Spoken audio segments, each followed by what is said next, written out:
This slender novel proves that mathematics can break and heal the human heart. Ignore it, and you miss one of contemporary literature's quiet masterpieces. Plot that adds up numbers. Drive the heart of this quiet narrative. The story follows a brilliant mathematician whose memory resets every 80 minutes. A single accident stranded him in that broken loop years ago. An unnamed housekeeper arrives to care for him, bringing her 10-year-old son. The professor greets them with facts, scrawled on paper pinned to his jacket. He recalls prime numbers, not yesterday's breakfast. Ogawa builds tension through small domestic rituals, not car chases. The housekeeper learns to convert errands into equations that calm her employer. Each chapter presents another problem, both arithmetical and human. We watch the trio build a fragile household, measured in forgotten hours. The narrative arc appears simple, yet it never drags. Ogawa structures events like a proof, hypothesis, exploration, elegant conclusion. The tight timeframe intensifies every shared moment. By centering mundanity, the plot makes memory loss startlingly concrete. You turn pages, hoping the next reset never arrives. The baseball subplot enriches the otherwise domestic canvas. The professor's obsession with the Hanshin Tigers provides communal language. Games on the radio mark time better than any broken watch. Each ninth inning carries stakes beyond the scoreboard. By merging sport and math, Ogawa reveals hidden harmonies. Readers unfamiliar with Japanese baseball will still feel the suspense. Characters. Beyond equations. Human warmth anchors the work more than chalkboard brilliance. The housekeeper's voice remains steady, humble, and observant. She notices loose buttons, not lofty abstractions. Her son, nicknamed Root, provides youthful wonder without syrupy innocence. The professor feels eccentric, yet never caricatured. His courtesy toward both guests reveals a vanished era of manners. Ogawa grants each character private scars that never become melodrama. We hear hints of the housekeeper's poverty and Root's classroom struggles. Those details matter because the trio heal them together. Secondary figures stay few, keeping focus tight. Even the professor's bitter sister-in-law gains nuance through brief scenes.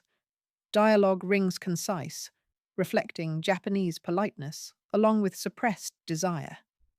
Every interaction advances trust, like steps along a geometric series. Readers empathize because Ogawa shows care through action, not speeches. The resulting bond feels earned, making later setbacks ache. The growing trust appears in tiny gestures, like sharing tea not required by contract. The housekeeper stitches his torn sleeves without billing extra yen. Root prepares flashcards, hoping the professor will remember his name tomorrow. Small services accumulate into a mosaic of respect. Ogawa suggests generosity can thrive even within hired labor. This nuance challenges Western binaries of family versus employment. Mathematics. As emotion equations usually intimidate novel readers, here they soothe. Ogawa treats math like poetry, couching it in sensory images. Prime numbers glitter. Euler's formula hums like wind through bamboo. Explanations remain clear, never pedantic. You need not recall algebra to feel delight. The professor links every theorem to everyday objects: shoe sizes, potato peelings, baseball statistics. These analogies unveil a worldview where logic equals love. When Root learns perfect numbers, his gratitude vibrates off the page. The housekeeper starts seeing symmetry in dishwater spirals. Such moments illustrate intellectual inclusion, rare in fiction. Mathematics also frames the novel's grief. Proofs rely on permanence, memory does not. That friction sharpens the emotional stakes without cheap sentiment. By the final chapters, Formulas echo like lullabies, reminding us that reason can cradle pain. The narrative includes succinct footnotes that invite readers into the calculation. Translator Stephen Snyder keeps terminology clear while preserving Japanese cadence. That balance prevents didactic drag. Humor surfaces when the professor scolds newspapers for misprinting pi. Moments like these lighten themes of mortality. They prove intellect and playfulness can share one chalkboard. Final verdict. This slim book leaves a lasting imprint. Ogawa's prose is spare, translated with lyrical precision. The pacing remains measured, yet never static. Domestic details anchor philosophical reflections, avoiding floaty abstraction.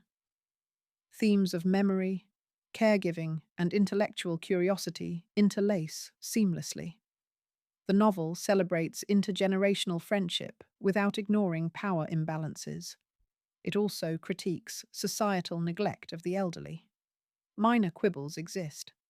The antagonist feels underexplored, and some math metaphors repeat. Still, the overall effect is quietly radiant. Readers seeking explosions may drift, but reflective souls will rejoice. Closing the cover, you may notice everyday numbers glowing brighter. That glow is Ogawa's gift. The setting rarely leaves the cramped cottage, yet images feel expansive. Birdsong, rain, and chalk dust form an understated soundscape. Silence itself becomes a character, marking gaps in memory. The translation preserves honorifics, respecting cultural context. Longtime fans of Ishiguro will recognize similar restraint. Book clubs will find plentiful discussion points despite the short length. Read my full article for deeper analysis and additional recommended titles.